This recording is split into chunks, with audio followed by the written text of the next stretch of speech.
Hey guys, welcome back to my channel. तो आज के इस वीडियो में मैं आपको एक्सप्लेन करने वाली हूँ 2026 में एक मराठी मूवी घाबाड कुंड। तो चलिए विदाउट वेस्टिंग टाइम मूवी का एक्सप्लेनेशन स्टार्ट करते हैं। तो मूवी स्टार्ट होती है एक अय्याश जमींदार से जिसने गांव वालों का पैसा लूटकर काफी सारा खजाना बना लिया था। बट एक दिन उसके घर पर हमला होता है मुर्गिया की गैंग का, जो लोग उसे यहाँ पर लूटने के लिए आए थे। अब यहाँ पर वो उसका सारा खजाना लूट लेते हैं और उस जमींदार को और उसकी वाइफ को मारकर वो खजाना लेकर जाने लगते हैं। बट मोरक्या का एक आदमी जिसका नाम धुर्या था, वो उसे धोखा देता है और सारा सोना खुद लेकर वहां से भाग जाता है। जिसके बाद धुर्या एक कुएं के पास आता है ताकि वो सारा सोना छुपा सके। वो उस कुएं में सारा सोना डालता है ताकि वक्त आने पर वो उस कुएं में से अपना खजाना निकाल सके। अब खजाना वहां पर वो रख देता है और वहां से जाने लगता है। तभी उस कुएं से कुछ आवाज आती है। जब धुर्या देखता है तो उसमें से एक आत्मा आती है जो कि धुर्या को बहुत ही बुरी तरह से मार देती है। अब ये आत्मा कौन थी और उसने धुर्या को क्यों मारा, इसके बारे में हमें आगे पता चल जाएगा। जिसके बाद कहानी काफी साल आगे बढ़ती है और हम एक गांव को देखते हैं। एक्चुअली ये गांव उसी कुएं के पास है और वो कुआं घबाड़कुंड के नाम से फेमस था, क्योंकि उस कुएं के पास जो भी जाता वो मारा जाता और इसी वजह से गांव वाले उस कुएं के पास जाने से डरते थे। अब उसी गांव में दिला नाम का एक बंदा रहता है जिसके पास कोई भी अच्छा काम नहीं था। मतलब वो छोटी सी खेती बाड़ी करके अपना गुजारा कर रहा था, जिसकी वजह से उसकी वाइफ सोनी काफी ज्यादा परेशान थी। वो दिल्या से कई बार कहती है कि वो शहर जाकर कोई काम धंधा करे जिससे उनके पास भी थोड़े पैसे आएंगे। बट दिल्या शहर जाना नहीं चाहता था क्योंकि वो अपनी फैमिली के साथ ही रहना चाहता था और यहीं पर उसे कुछ करना था। बट यहाँ पर उसका कुछ भी नहीं हो रहा था। अब इसी बात पर एक दिन सोनी और दिल्या में काफी लड़ाई होती है, जिसके बाद दिल्या अपने घर से जाने लगता है कि तभी उसके पीछे कुछ कुत्ते पड़ जाते हैं, जिसकी वजह से दिल्या उनसे बचते हुए भाग निकलता है। अब वो भागते हुए जंगल में जाता है और वो उसी कुएं के पास पहुंच गया था जिसे कि घबाड़कुंड नाम से जाना जाता है। अब उस कुएं से दिल्या को आवाज आने लगती है कि इस कुएं के अंदर उसे सब कुछ मिल जाएगा, यहाँ पर बहुत सारा खजाना है और वो आकर इस खजाने को ले ले। बट ये सुनने के बाद दिल्या काफी डर जाता है और तुरंत वहां से भाग निकलता है। अब दिल्या जब ये सारी बात गांव वालों को बताता है तो गांव वाले ये सुनकर काफी हैरान थे, क्योंकि अब तक जो भी उस कुएं के पास गया था वो कभी वापस नहीं आया था। दिल्या पहला ऐसा बंदा था जो कि इस सबसे बच गया था। अब गांव वाले दिल्या को बताते हैं कि वो कुआं काफी खतरनाक है, वहां पर एक चुड़ैल रहती है जो कि खजाने की रक्षा करती है। ऐसे तो कहा जाता है कि उस कुएं में काफी सारा खजाना है, बट वो चुड़ैल किसी को भी वहां पर आने नहीं देती। अब ये सारी बात जब एक इंस्पेक्टर को पता चलती है तो वो दिल्या से मिलने आता है, जहाँ पर वो दिल्या से पूछने लगता है कि वहां पर क्या क्या हुआ था। तो वही दिल्या भी उसे सब कुछ बता देता है। जिसके बाद वो इंस्पेक्टर दिल्या से पूछता है कि उसकी रास कौन सी है, उसका बर्थ टाइम क्या है, और ये सब सुनने के बाद वो बहुत ज्यादा खुश होता है। जिसके बाद वो तुरंत अपने साथियों से मिलने जाता है, जिसमें से एक था कांगरी, जो कि कब से इस खजाने को पाना चाहता था और सही समय का इंतजार कर रहा था। और उसके साथ वहां पर थी देवी, जो कि काला जादू जानती थी और उसे भी हर हाल में उस खजाने को हासिल करना था। अब देवी की बेटी सूली भी उनके साथ थी, क्योंकि खजाना जब मिल जाता था तो उसे कोई कुंवारी लड़की छू सकती थी और इसी वजह से उन्होंने सूरी को भी अपने साथ ही रखा था। साथ ही उनके साथ एक बाबा भी था, जो कि उन्हें नक्षत्र देखकर बताता है कि उस खजाने को कौन ढूंढ सकता है, और उनके हिसाब से दिल्या ही वो आदमी था जो कि इस खजाने को ढूंढ सकता था। और इसी वजह से उन्हें कुछ भी करके दिल्या को कन्विंस करना था कि वो वापस यहाँ पर आ जाए। अब वो इंस्पेक्टर जाकर दिल्या से बात करता है और उसे कहता है कि वो बहुत ज्यादा रिच हो सकता है, बस उसे एक बार उस कुएं के पास आना होगा। बट उस दिन दिल्या के साथ जो कुछ भी हुआ था, जिसकी वजह से वो काफी डर गया था और वो वापस कभी उस कुएं के पास जाना नहीं चाहता था। तो वही दिल्या की वाइफ जब सोनी को पता चलता है कि दिल्या को काफी सारे पैसे मिल सकते हैं, तो वो दिल्या से कहती है कि यही एक मौका है जो कि उनकी सिचुएशन चेंज कर सकता है। इसलिए वो दिल्या से कहती है कि वो तुरंत वहां पर चला जाए। बट दिल्या इसके लिए तैयार नहीं था। बट जब सोनी अपने भाई को बताती है तो सोनी के भाई के मन में भी लालच आ जाता है और वो भी दिल्या से कहता है कि उसे वहां पर जाना चाहिए। अब सब लोग मिलकर दिल्या पर यही दबाव डालने लगते हैं कि अगर दिल्या वहां पर गया तो उन्हें बहुत ज्यादा खजाना मिल जाएगा। अब सबकी बात सुनने के बाद दिल्या के पास कोई ऑप्शन नहीं था, इसलिए वो इसके लिए मान जाता है। बट वो वहाँ बाबा से कहता है कि वो सब लोग साथ रहेंगे, क्योंकि दिल्या को बहुत ज्यादा डर लग रहा था। अब बाबा भी इसके लिए मान जाता है, जिसके बाद दिल्या किसी तरह से खुद को तैयार कर लेता है कि वो वापस वहां पर जाएगा। बट यहाँ पर हम देखते हैं कि बाबा जरूर कुछ ना कुछ दिल्या से छुपा रहा था। जिसके बाद दिल्या जब वहां पर जाता है तो वो देखता है कि वहां पर एक बकरा भी था। ये देखकर वो बाबा से पूछता है कि आखिर वो बकरा यहाँ पर क्यों है। तो बाबा कहता है कि अभी यहाँ पर जो वो तंत्र विद्या करने वाला है, इसके लिए ये बकरे का बलि देना जरूरी है। जिसके बाद बाबा अपने तंत्र विद्या शुरू कर देता है।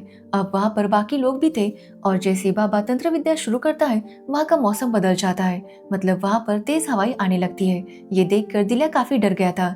तो वही बाकी लोग भी टेंशन में थे कि उन्हें खजाना मिलेगा या फिर उनकी मौत हो जाएगी। जिसके बाद बाबा अपनी विधि पूरी करता है और सभी से कहता है कि अंदर जाने के बाद उन्हें कुछ ऐसी चीजें ही दिखाई दे सकती है जिससे कि उन्हें डर लगेगा, बट उन्हें डरना नहीं है। और अगर कोई आवाज दे और अपने पास बुलाए तो वैसा भी नहीं करना है। साथ ही अगर खजाना मिल जाए तो जब तक बाबा परमिशन नहीं देता वो लोग खजाने को ना छुए, क्योंकि उनके साथ कुछ भी हो सकता है। अब ये सुनने के बाद सब लोग उनकी बात मान लेते हैं और कुएं के अंदर जाने लगते हैं। अब जैसे जैसे वो कुएं के अंदर जा रहे थे, वहां पर काफी अंधेरा था और जैसे ही वो नीचे जाते हैं, कभी उनके ऊपर पत्थर गिरते तो कभी कुछ अजीब सी आवाजें आती, जिसकी वजह से वो काफी डरे हुए थे, बट फिर भी उन्हें आगे बढ़ना था। अब वो देखते हैं कि कुएं के नीचे एक काफी बड़ी सुरंग बनी थी, जैसे कि वहां पर किसी ने रास्ता बना दिया था, इसलिए वो आगे बढ़ने लगते हैं। तभी हम दिल्या को देखते हैं जिसे बार बार उसी औरत की आवाज आ रही थी जिसे उसने पहले भी सुना था। बट हैरानी वाली बात ये थी कि दिल्या के अलावा बाकी किसी को भी उस औरत की आवाज नहीं आ रही थी। अब वो लोग आगे बढ़ने लगते हैं कि तभी उनके सामने एक सांप आता है, जो देखकर सूली काफी डर जाती है, लेकिन बाबा उसे समझाते हैं कि वो डरे नहीं। जिसके बाद वो लोग आगे बढ़ते हैं और बाबा वहां पर जाकर फिर से कुछ तंत्र विद्या शुरू करते हैं। अब बाबा, खांगरी और देवी मिलकर मंत्र बोलना स्टार्ट करते हैं और जैसे ही वो मंत्र बोलने लगते हैं, वहाँ का वातावरण बदल जाता है। वहाँ पर अजीब से चमगादड़ आने लगते हैं और उनके ऊपर हमला करने लगते हैं। अब ये सब देखकर भी बाबा बिल्कुल भी नहीं डरता और अपना मंत्र शुरू रखता है। तो वही देवी और वो इंस्पेक्टर थोड़े से डर गए थे। इंस्पेक्टर थोड़ी साइड करता है कि अब वो यहाँ से चला जाएगा, बट बाबा अपना मंत्र बोलता है और उन सारे चमगादड़ों को रोक देता है। जिसके बाद इंस्पेक्टर यहाँ से जाना चाहता था, बट खांगरी उसे जाने नहीं देता और कहता है कि वो चुपचाप यहीं पर रहे। अब यहाँ पर खांगरी सबको बताता है कि वो दुर्या का वंशज है और उसने बचपन से यही सुना था कि दुर्या का कोई वंशज ही उस खजाने को ढूंढकर वापस लाएगा। और अब खांगरी को पूरा यकीन था कि इस बार वो उस खजाने को ढूंढ ही लेगा, जिसकी वजह से वो किसी को भी जाने नहीं देता। तो वही बाबा इंस्पेक्टर से कहता है कि वो कहीं से पानी ढूंढे, क्योंकि पानी मिलने के बाद ही उन्हें खजाना मिलेगा। अब इंस्पेक्टर हर जगह ढूंढने लगता है, तभी उससे पानी की आवाज आती है और इसी वजह से वो सब लोग वहाँ पर चले जाते हैं। जिसके बाद उस दीवार को तोड़ देते हैं, क्योंकि पानी की आवाज उसी दीवार के पीछे से आ रही थी। अब जैसे वो लोग उस दीवार को तोड़ते हैं, वो देखते हैं कि वहाँ पर एक और सुरंग बनी थी। अब उन्हें उस सुरंग के अंदर जाना था। वो दिल्या से कहते हैं कि वो आगे रहे, क्योंकि दिल्या को ही उस औरत की आवाज सुनाई देती थी। अब उस सुरंग का जो रास्ता था वो काफी खतरनाक था, क्योंकि रास्ते में बिच्छू थे और इनसे बचते हुए इन्हें आगे बढ़ना था। अब दिल्या भी उस औरत की आवाज को फॉलो करते हुए आगे बढ़ने लगता है। अब दिल्या सुनता है कि वो औरत चीख नहीं रही थी, बल्कि वो लोरी गा रही थी, जिसमें बहुत ज्यादा दर्द था। ऐसा लग रहा था कि वो किसी बहुत ही भयानक दर्द से गुजर रही हो। लेकिन उसके बाद वो दिल्या को कहने लगती है कि वो जल्दी से आ जाए और अपना सारा खजाना लेकर चला जाए। अब ये सुनने के बाद दिल्या भी आगे बढ़ने लगता है और बाकी सब लोग उसे फॉलो कर रहे थे। जिसके बाद हम इंस्पेक्टर को देखते हैं, जो कि सबसे आखिर में था, और वो जब ऊपर देखता है तो वो काफी हैरान हो जाता है, क्योंकि ऊपर उन सब की वो हड्डियां देखता है जो कि यहाँ पर खजाना ढूंढने के लिए आए थे और मारे गए थे। अब ये देखने के बाद वो बहुत ज्यादा डर जाता है, बट अब वो पीछे नहीं हट सकता था। जिसके बाद हम बाबा को देखते हैं, जो फिर से अपने मंत्र पढ़ने लगता है। यहाँ पर देवी अपनी बेटी को समझाती है कि उसे ये पूजा करनी होगी। अगर उसने ये पूजा कर दी तो वो उसे बहुत ज्यादा गहने देगी। अब ये सुनने के बाद सूली मान जाती है। जिसके बाद सूली के सारे बाल निकाले जाते हैं और उसके सर पर चंदन लगाया जाता है। जिसके बाद बाबा कुछ मंत्र बोलने लगता है, जिससे फिर से वहां पर अजीब ही माहौल बन गया था। तभी उन्हें एक आवाज आती है और वो सब लोग जैसे ही पीछे मुड़कर देखते हैं तो वो देखते हैं कि वहां पर एक चुड़ैल आ गई थी और वो सूली को लोरी सुना रही थी। अब ये देखकर देवी काफी डर गई थी और वो तुरंत सूली के पास भागती है, बट वो चुड़ैल उसे वहां से भगा देती है। यहाँ तक कि खांगरी और दिल्या भी जब सूली के पास जाने की कोशिश करते हैं तो वो चुड़ैल उन्हें दूर फेंक देती है, जो देखकर वो दोनों ही काफी हैरान थे। जिसके बाद ये सब देखकर इंस्पेक्टर काफी डर गया था और वो वहां से भागने की कोशिश करता है।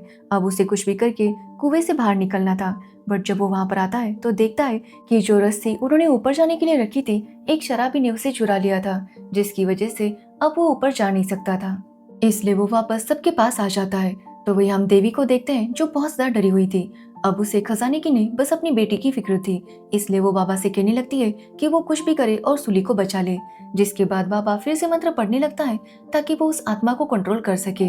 बट यहाँ पर वो समझ जाता है कि वो आत्मा बहुत ज्यादा ताकतवर है और उसे कंट्रोल करना इतना आसान नहीं है। जिसके बाद हम दिला को देखते हैं जिसे कुछ विजन्स आ रहे थे, जिसकी वजह से वो बेहोश होने लगता है और यहाँ पर उसे कुछ पता चलता है।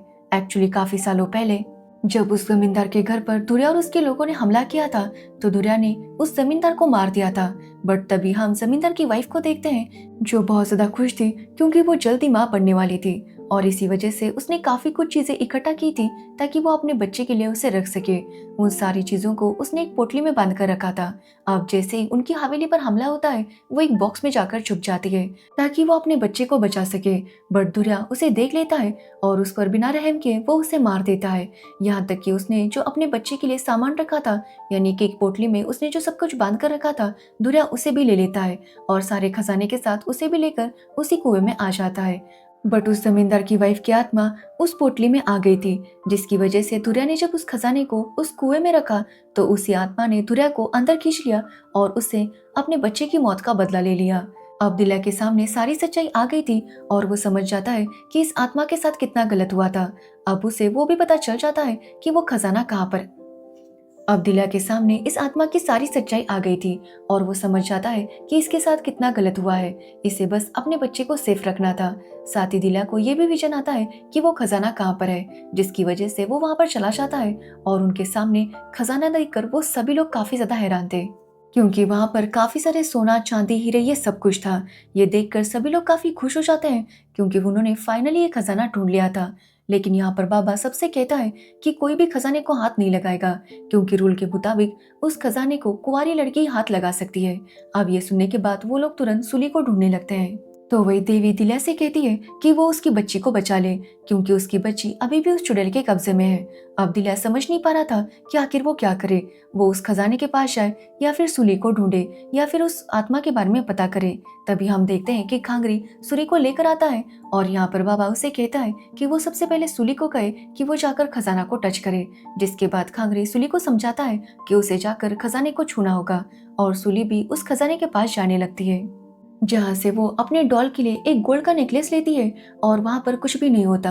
अब ये देखकर सब लोग काफी खुश हो जाते हैं क्योंकि यहाँ पर कुछ भी नहीं हुआ था और इसी वजह से अब वो खजाने को टच कर सकते थे। जिसके बाद दिला उस खजाने को टच करता है कि तभी वहाँ पर एक और आत्मा आ जाती है और उन सबको वार्न करती है कि ये खजाना शापित है और अगर किसी ने भी इस खजाने को पाने की कोशिश की तो वो उन्हें खत्म कर देगा। जिसके बाद वो राक्षस इंस्पेक्टर को पोजेस कर लेता है और अब वो उस खजाने का रक्षक बन गया था और वो सब पर अटैक करने लगता है ताकि कोई भी उस खजाने को ना छुए।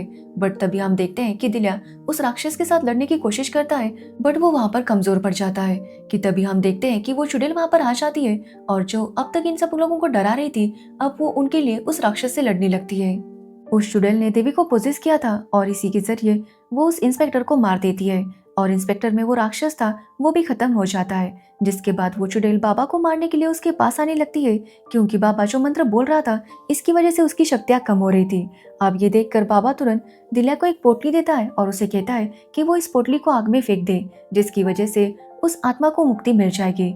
जो सुनने के बाद दिल्या उस पोटली को आग में फेंकने जाता है कि तभी उसके सामने वो चुड़ैल आ जाती है जो कि रो रही थी। अब ये देखकर दिल्या भी काफी हैरान था। तब वो चुड़ैल उसे बताती है कि वो उसकी माँ है। अब ये बात सुनकर दिल्या काफी शॉक हो जाता है और यहाँ पर हमें पता चलता है कि जब दुर्या ने उस लेडी को मार दिया था, यानी कि जमींदार की वाइफ को मार दिया था, तब वो प्रेग्नेंट थी। बट मरने के बाद भी उसने उस बच्चे को जन्म दिया था और वो कोई और नहीं बल्कि दिल्या था और इसी वजह से दिल्या ही उसकी आवाज सुन सकता था और दिल्या ही उस खजाने का असली वारिस था। दिल्या की माँ हमेशा दिल्या को प्रोटेक्ट कर रही थी और इसी वजह से उसने उस राक्षस के साथ भी लड़ाई की ताकि वो दिल्या को बचा सके। अब ये सुनने के बाद दिल्या भी काफी इमोशनल हो जाता है बट तभी उसके हाथ से वो पुतली छूट जाती है और वो आग में गिर जाती है, जिसकी वजह से दिल्या की माँ को मुक्ति मिलने लगती है। जाने से पहले वो दिल्या को अच्छे से देखती है, जिसके बाद वो वहां से गायब हो जाती है। अब ये देखकर दिल्या को भी काफी बुरा लगता है क्योंकि उसे अपनी माँ मिली भी पर कुछ देर के लिए ही।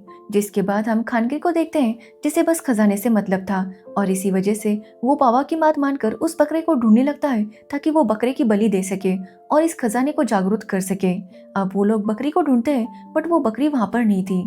बट खजाना पाने के लिए किसी न किसी की बलि देनी जरूरी थी और इसी वजह से खानगरी हाथ में चाकू लेकर सूली की तरफ बढ़ने लगता है। अब ये देखकर देवी काफी डर जाती है और उसे रोकने लगती है, ये कहते हुए कि सूली उसकी बेटी है।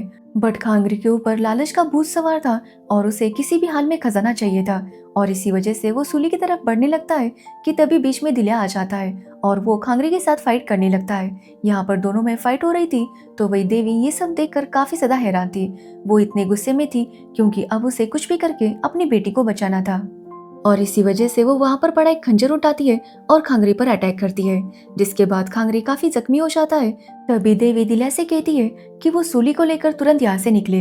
अब ये सुनने के बाद दिल्या भी सूली को लेकर वहां से बाहर जाने की कोशिश करने लगता है, बट वहां पर काफी दरारें बन जाती है और हर तरफ से पानी अंदर आने लगता है। बट फिर भी दिल्या सूली को लेकर बाहर जाने की कोशिश कर रहा था। तो वही केव में पूरा पानी भर जाता है, जहाँ पर खांगरी, बाबा और देवी उसी पानी में समा जाते हैं। तो वही किसी तरह से दिल्या सूली को लेकर बाहर आने की कोशिश कर रहा था कि तभी वहां पर वो शराबी आ जाता है और उन दोनों को बाहर खींच लेता है, जिसकी वजह से उन दोनों की जान बच जाती है। अब यहाँ पर सूली दिल्या को दिखाती है जो उसने गोल्ड नेकलेस वहां से लिया था। अब ये देखकर दिल्या काफी डर जाता है क्योंकि उसे बाबा की वो बात याद आती है। बाबा ने कहा था कि अगर बलि दिए बिना यहाँ से कोई भी ज्वेलरी बाहर लेकर गए तो उसका पूरा वंश खत्म हो जाएगा, जिसकी वजह से दिल्या काफी ज्यादा डर गया था क्योंकि अब उसे डर था कि कहीं उसका वंश खत्म ना हो जाए। तो वही शराबी को पता चल गया था कि कुएं के अंदर बहुत ज्यादा खजाना है, और इसी वजह से वो उस कुएं के अंदर जाने लगता है कि तभी वहां पर एक हाथ आता है और उस शराबी को अंदर खींच लेता है, जो देखकर हम समझ पाते हैं कि इस खजाने पर जो श्राप है वो अभी भी चालू है, और अगर कोई भी इस खजाने को पाने की कोशिश करेगा तो उसे खत्म किया जाएगा। और इसी के साथ ये मूवी एंड हो जाती है। तो ये थी घबाड़ कुंड मूवी की स्टोरी। अगर आपको इस मूवी की स्टोरी और मेरा एक्सप्लेनेशन पसंद आया हो तो वीडियो को लाइक, कमेंट, शेयर जरूर करना और मेरे चैनल को सब्सक्राइब करना बिल्कुल मत भूलना। Thanks for watching video.